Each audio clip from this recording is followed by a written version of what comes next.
La canoa bogaba mal, haciendo curvas inútiles y ya de un lado, ya de otro, ninguna orilla ni árbol se distinguía, y solo a lo lejos se veían unas cuantas luces pequeñas como la chispa de un cigarro. La luna estaba en medio del cielo limpio y despejado. Las 7 cabrillas parece que miraban atentamente a la trajinera y a su robusta y guapa capitana, y la Vía Láctea, retratándose en las aguas tranquilas de los lagos, trazaba desde sus incomprensibles alturas el camino de esta microscópica embarcación perdida en este mundo. Un remero se volvió a resbalar y el otro, pretendiendo auxiliarlo, cayó también. Cecilia ya no pudo aguantarse, se puso en pie, marchó con ligereza por el borde y ayudó a levantar a los caídos, pero a pescozones, acudiendo a coger un remo que se llevaba el agua. «Canallas, no les vuelvo a prestar dinero cuando volvamos a México. Todos se lo han bebido de aguardiente y ahora se necesitaba más que estuviera en su juicio. ¿No ven, hijos de 1000 demonios, que las lagunas están crecidas y que nos lleva la corriente?» Los indios remeros se levantaron y humildemente, sin responder una palabra, volvieron a su trabajo, al parecer más derechos y animados, pues su borrachera se había disipado un poco. «¡Qué canalla, señor licenciado! Si se muriese uno de las cóleras, yo ya me habría muerto. Ahora sí corremos peligro y es cuando más necesitamos de los remeros, porque la corriente es tan fuerte como no la he visto nunca. Y si Dios no nos saca con bien, no sé lo que va a suceder. Recemos la letanía y usted me acompañará». ¿Quién ha introducido esa costumbre de rezar la letanía antes de pasar la compuerta? No lo sé, pero yo siempre la rezo y me figuro que es para pedir a Dios que nos libre de todo peligro, en especial el de la compuerta, que de veras es muy arriesgada. Lamparilla, que no había fijado mucho su atención desde que recitó a Cecilia su trozo poético, se puso en pie y miró a su derredor, y sea por miedo o por un efecto de su educación cristiana, se prestó para acompañarla en su rezo y los dos, de rodillas dentro del toldo, comenzaron a recitarla con tal fervor que parecía que estaban en un templo. Bien valía la pena, porque se hallaban en una completa soledad y aislamiento en el gran templo de la naturaleza, y así como el inmenso paquete de vapor, con sus 2 altas chimeneas arrojando himno, rugiendo sus máquinas como monstruos fabulosos, sus pesadas anclas y altos palos, y su velamén y poderosa hélice revolviéndose y luchando con las olas, no es más que un punto pequeñísimo en medio del océano. Así la canoa trajinera, con sus frágiles toldos de estera, su bordo rozando las aguas y sin más tripulación que los 2 remeros y su guapa y valiente capitana, no era también más que una basurilla despreciable del Valle de México en medio de las lagunas, atravesando las corrientes de las canoas en el difícil y peligroso paso de la compuerta. El cielo, iluminado con la dulce claridad de la luna en cenit, se retrataba en la superficie de ese inmenso espejo que parece colocado de intento con el centro de las elevadas montañas y de las ásperas sierras. Y los rayos de la casta diosa y del lucero de la mañana, reflejándose, quebrándose y dividiendo a lo infinito, formaban una especie de moir platado y brillante que cambiaba y seguía las ondulaciones rizadas que formaba en las aguas el viento fresco y perfumado que venía de los bosques inmediatos. Un fuerte sacudimiento interrumpió su plegaria. Seguramente algún madero desprendido de la balsa habría tropezado con la embarcación, y al mismo tiempo el ruido de un cuerpo que caía al agua los llenó de terror. De seguro que uno de los remeros se ha caído. Y en efecto, no había acabado de decirlo cuando lo vieron queriendo asirse, sin poderlo conseguir, del borde de la canoa. «¡Haz por nadar, grandísimo!», le gritó Cecilia, cuyo terror repentino había sido reemplazado por la cólera. «¡Agárrate, agárrate, bruto! ¿No que sabes nadar como un huil? Así, ahora no te sueltes, desgraciado, te vas a ahogar». En efecto, el indio hacía por nadar.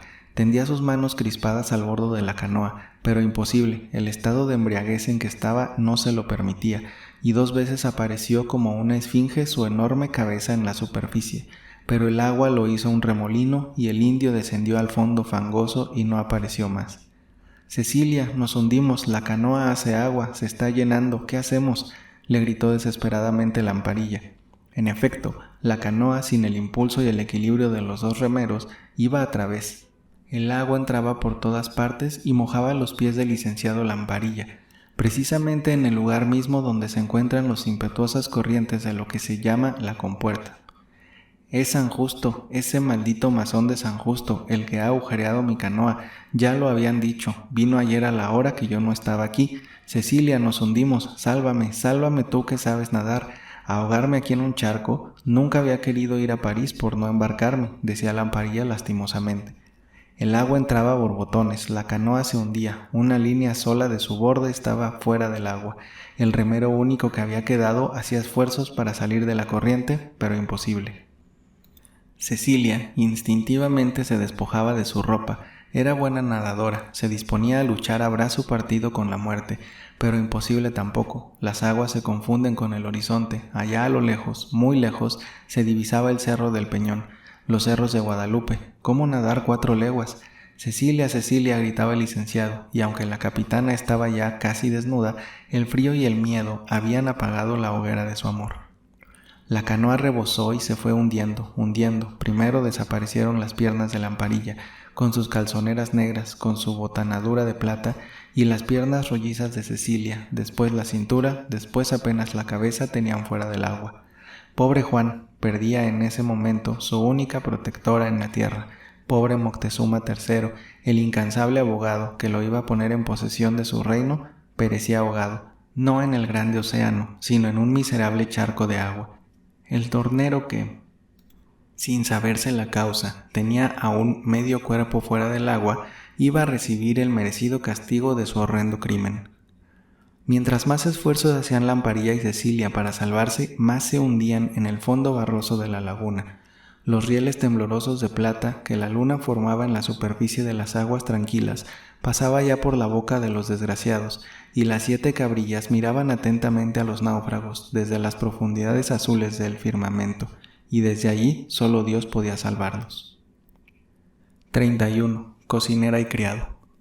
Las manos quietas. Juan, ya te lo he dicho 1000 veces, yo no aguanto llanesas de nadie, y si te portas así cada vez que estamos solos, tendré que decírselo a las amas, con que va por última. Ya le he dicho a usted muchas veces cuáles son mis intenciones, y no tiene usted por qué decirme que gasto llanesas ni amenazarme con las amas. Y yo te he contestado que lo que tú quieres es una locura y nada más. Piensa que tengo más edad que tú, tal vez podría ser tu madre, y buenos estaríamos para casarnos, nos harían burla. No sé por qué, contestó Juan. Tiene usted tanto empeño en echarse encima los años y echarla de vieja. Representa usted 20 años y no diga más. Diga usted qué edad tiene.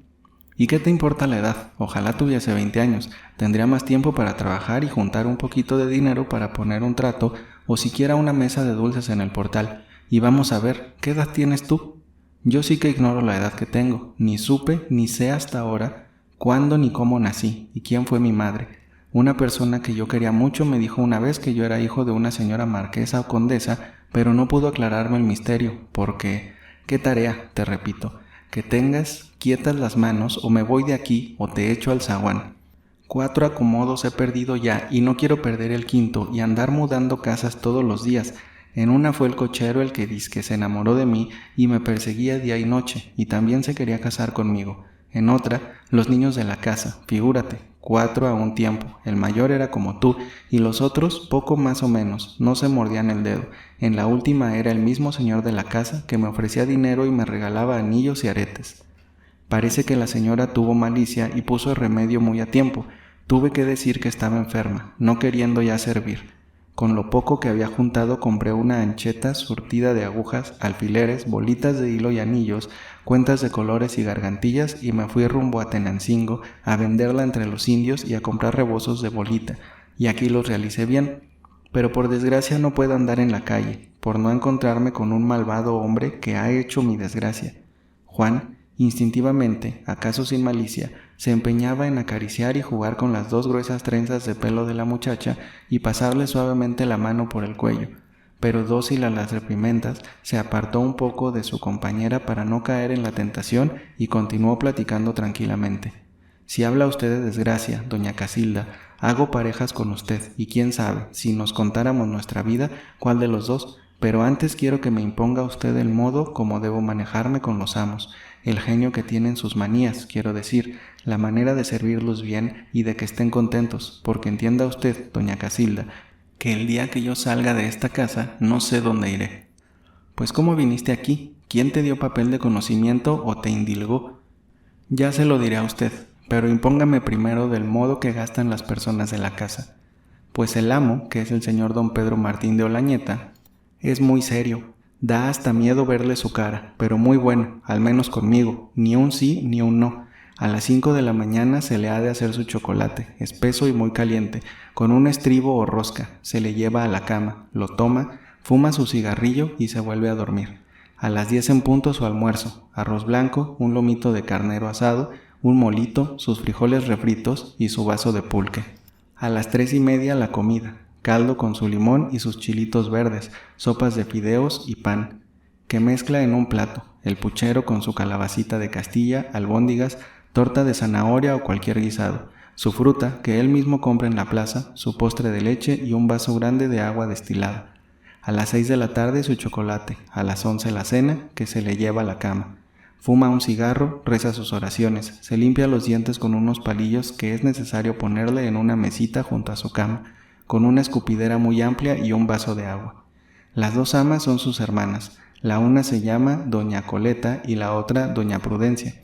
A las 5 de la mañana se levantan, toman su taza de leche caliente, se van a la iglesia y no vuelven hasta las 8. Almuerzan y comen con el señor licenciado y como él, cenan en su cama. Cada 8 días confiesan y comulgan, a las 8 el rosario, la estación y la novena. Doña Coleta corre con lo de la cocina, me da el gasto, dispone lo que se ha de servir en el día, y a veces ella misma hace algún guisado extraordinario para el amo, o una cocada o ate de mamey, que les gusta mucho. Doña Prudencia tiene a su cargo lo de la recámara, se entiende con la lavandera y recamarera, repasa la ropa, compra lo necesario cuando falta, y cada 8 días se barre y se limpia la casa de arriba a abajo. El amo seguramente es rico, pues aunque doña Coleta pesa la carne y da con su medida el arroz, la sal, los frijoles y los garbanzos, y no quiere que se gaste en la cocina el aceite fino, el dinero nunca falta. Por lo que has visto y por lo que te cuento, ya sabes lo que pasa y cómo te debes manejar. Por mi parte, estoy tan contenta que solo que me echaran a empujones me iría de esta casa. Te confesaré que aunque amo a Dios y tengo miedo al infierno, no soy muy devota, pero he tenido que condescender en confesarme y comulgar cada 8 días con tal de darles gusto, y en cuanto a no salir, mucho mejor para mí. Siempre estoy teniendo miedo de encontrarme con ese hombre, ya sabes lo que deseabas. Ahora cuéntame lo que haces. Poco, muy poco, y quisiera hacer más, porque no me gusta estar ocioso, contestó Juan, y porque cuando estoy junto a usted, doña Casilda, me dan tentaciones de hacerle cariños, siquiera esas trenzas tan gordas que Dios le ha dado. No he visto mujer que tenga un cabello tan abundante, tan liso y tan lustroso como el de usted. Sí, ya recuerdo, otra persona que yo quería mucho, se parecía a usted en el pelo y en los dientes tan blancos y tan parejos. Deja los cabellos y esas cosas, y no pienses más en ellas, responde a lo que te pregunto. Pues está a mi cargo la recámara del señor licenciado. Limpio su ropa, sacudo y barro su despacho, arreglo y pongo en orden los libros de su biblioteca y le sirvo la cena, pues el desayuno parece que está empeñado en que se lo lleve usted, aunque podía corresponderme a mí o a la recamarera. Casilda se puso un poco encarnada y desvió la conversación del rumbo donde inocentemente la encaminaba Juan. ¿Y lo demás del tiempo, qué haces? Pues aprender la doctrina cristiana y la gramática. El señor licenciado me da y me toma la lección, y lo demás del tiempo con usted y no más que con usted, pues aunque se enoje, no sé cuánto siento de bueno cuando estoy aquí platicando, y digo lo mismo, solamente que me echaran a empujones me iría de esta casa, pero ya lo verá usted. Poco me ha de durar porque, como he oído decir a los señores, hay mala estrella y buena estrella, y yo tengo de la muy mala. Pues cuéntame tu vida, pero con verdad, como si te estuvieras confesando. Te quiero así, no sé cómo, no para mi marido, que eso sería una locura de vieja, sino porque eres como yo, solo en el mundo, y no tienes más que tu trabajo y tu edad, y no eres feo, particularmente desde que el señor licenciado te quitó ese vestido viejo y horroroso que apestaba muerto. Esta escena pasaba en la cocina de la casa del viejo y célebre licenciado don Pedro Martín de Olañeta, que renunció al importante empleo de juez para que lo ocupara el más célebre licenciado don Crisanto Bedoya. La casa de Olañeta estaba situada en la calle de Montealegre, que con todo y su nombre es una de las más tristes y menos transitadas de la ciudad, de estilo antiguo, cómoda, si se quiere, pero irregular, con puertas chicas y grandes ventanas por todas partes, rejas de fierro, pasadizos, una biblioteca y un salón espacioso.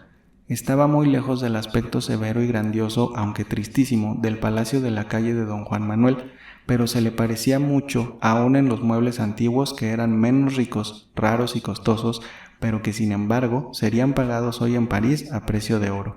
La cocina era amplia, muy aseada, provista de cuanto es necesario para el servicio de una familia, pero nada tenía de particular más que un torno que la comunicaba con el comedor, por medio del cual se servían las comidas.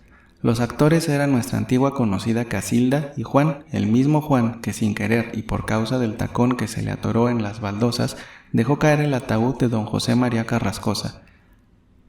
El tiempo transcurrido parece que no había hecho otra cosa sino dedicarse de intento a hacer más perfectos y visibles los atractivos de Casilda.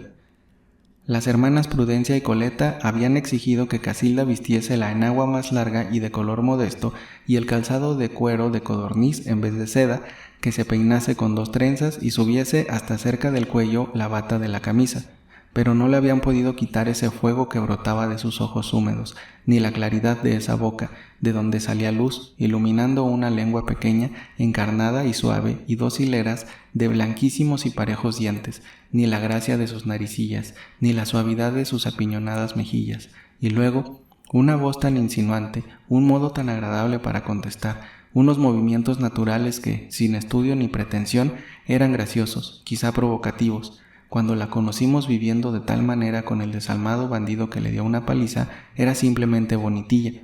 En casa del licenciado Lañeta podía pasar por una de esas maravillas de hermosura que no son comunes, pero que sí suelen encontrarse entre la gente de nuestro pueblo. Juan, aseado, vestido como las gentes de pobre esfera, pero con limpieza, con la ropa que le compró el licenciado, tranquilo, bien nutrido y contento, se podía asegurar que era un guapo y simpático muchacho que tenía tanto de la condesita como de su padre, el teniente coronel Robredo, que en la frontera, donde la generalidad de la gente es blanca, bien formada y gallarda, pasaba como uno de los oficiales más bien plantados. Casilda se levantó del banco de madera donde estaba sentada y comenzó a hacer sus faenas de cocina. «Ya podías ayudarme en algo», le dijo a Juan. «La recamarera no dilatará en llegar con el mandado y las amas de la iglesia. Quiero que cuando doña Coleta entre a la cocina ya encuentre el almuerzo dispuesto. Puedes comenzar a contarme tu vida mientras repasas los cuchillos y cubiertos de plata, que quiere el señor licenciado que siempre estén lustrosos como si acabasen de salir de la platería. Toma la gamuza y los polvos blancos». Juan comenzó a limpiar los cubiertos y los cuchillos y a contar con ingenuidad lo que sabía y recordaba de su vida. Casilda escuchaba con interés a Juan y solía interrumpir con exclamaciones de admiración o de lástima, pero cuando llegó a la época de su aprendizaje en la casa de Evaristo, inmediatamente reconoció en el personaje a su antiguo amante. No pudo disimular ni contenerse. Dejó en la mesa de servicio las zanahorias, las cebollas y el cuchillo. Abrió sus brillantes y negros ojos, los clavó en Juan y con la boca entreabierta y agitada y un poco temblorosa, no perdía palabra. «¿Con que así trataba ese bandido a su pobre mujer?», le interrumpió cuando comenzaba la narración de la noche del San Lunes. «Como se lo estoy diciendo a usted, doña Casilda». «¿Por qué no agarraba a esa tonta mujer un fierro cualquiera del obrador y mataba a ese bruto? ¿Qué quiere usted, doña Casilda? Mi pobre maestra era más humilde que el cordero que tenía, como le he dicho a usted, y no sé qué habrá sido de él». «Acaba, por Dios, Juan, acábame de contar en qué pararon estas cosas. ¿Doña Tules se habrá huido de la casa y refugiado en la de su madrina?». Juan se limpió los ojos y contó, con la viveza de su edad, la impresión terrible que no se le borraba de la escena última en que acabó con la vida de su maestra. «Jesús y Dios mío, qué horror», dijo Casilda tapándose la cara con las manos. «¿Y por qué no mataste a ese bruto? Dios me quiere mucho y me libró a tiempo de las garras de ese demonio. Qué casualidad de encontrarme aquí con este muchacho». Ganas tenía, no de matarlo, sino de hacerlo 1000 pedazos, pero en el mismo momento pensé que si yo lo mataba, encontrarían a los 2 muertos en el mismo cuarto y yo tendría que cargar también con la muerte de mi maestra. «¿Pero qué ha tenido usted que ver con Evaristo?». «Ya te contaré, pero acaba, porque estoy hasta asustada. Parece increíble que a la edad que tienes te hayan pasado tantas cosas». Juan continuó su historia hasta el lance en que dejó caer el ataúd de don José María Carrascosa. «¿Y qué hiciste, desgraciado muchacho?», le preguntó Casilda, viendo que Juan callaba como si hubiese ya terminado. Era tal la confusión y el miedo de la mucha gente que había en el entierro cuando el que estaba muerto se levantó y se puso a hablar y a gritar no sé qué cosas, que yo pude escaparme sin ser detenido por el secretario, que había cogido ya de la chaqueta, y de pronto hice lo mismo que la mañana en que salí del taller, alejarme y andar calles y calles, pero no corriendo por no hacerme sospechoso. Me ocurrió ir a la plaza a buscar a mi ama doña Cecilia, pero de seguro, con el vestido del hospicio, don Justo el masón me habría conocido y mandado otra vez con una aguilita, y yo ni por los huesos de mi madre habría vuelto, porque me daba en el corazón que el secretario, el día menos pensado, me encerraba y me dejaba morir de hambre en el cuarto oscuro, y le aseguro a usted que de todo quiero morir menos de hambre. Si usted supiera como yo lo que se siente y qué cosas tan horribles se van pensando cuando se pierde la esperanza de que le den a uno un jarro de agua o un pedazo de pan. Vaya, acaba y no pienses en el hambre, que aquí, por beneficio de Dios, nos sobra qué comer. En cuanto fue de noche me fui a la casa de doña Cecilia, que está en un callejón cerca de la acequia, pero la encontré cerrada. Me senté en el quicio del zaguán a esperar a que llegaran ella o las muchachas, pero ni un alma. Pasé la noche en una canoa vacía. Dios, sin duda, me iluminó, y a riesgo de ser aprehendido como prófugo del hospicio, vine a esta casa que conocía yo mucho, pues los más días le traía la fruta al señor licenciado. También a las señoras las conocía, pero no sabía cómo se llamaban. Conté al señor licenciado lo que me había pasado, menos lo de la casa de mi maestro el tornero, porque eso solo se lo he dicho a usted, porque la quiero. El señor licenciado me regañó, me quiso echar, me llamó, me volvió a poner en la puerta. Las señoras entraron a ese tiempo, que venían sin duda de la iglesia. Habló con ellas un rato y al fin me recibió, y aquí me tiene usted de su criado, con la fortuna de haberla encontrado, doña Casilda. Y cuando pienso de noche, al acostarme, que duermo en la misma casa que usted, que como en la cocina con usted, no sé lo que me quiere suceder, ni lo siento, olvido cuánto me ha pasado, y no me cambio ni por el mismo señor licenciado. Calla, calla, y no vuelvas con esas cosas, verás cómo, si seguimos así, perderemos el acomodo. Ni Dios lo permita. Le juro, por la memoria de mi maestra doña Tules, que no volveré a decir nada que la enfade, pero falta que usted me cuente lo que ha pasado, pues que ya lo hice yo. Lo que me pasó, respondió Casilda, fue un infierno al lado de ese hombre. ¿Cómo? Explíquese usted, doña Casilda. ¿Fue usted casada con mi maestro? Eres inocente. ¿Cómo había de haber sido casada, puesto que se casó con esa desgraciada muchacha y por fortuna me tienes aquí todavía? Eso no le hace. Capaz habría sido de casarse con 4 o 5 mujeres. Pero doña Casilda, continuó Juan con tono entre lastimoso y colérico, ¿cómo es posible que usted hubiese ido a dar con semejante asesino?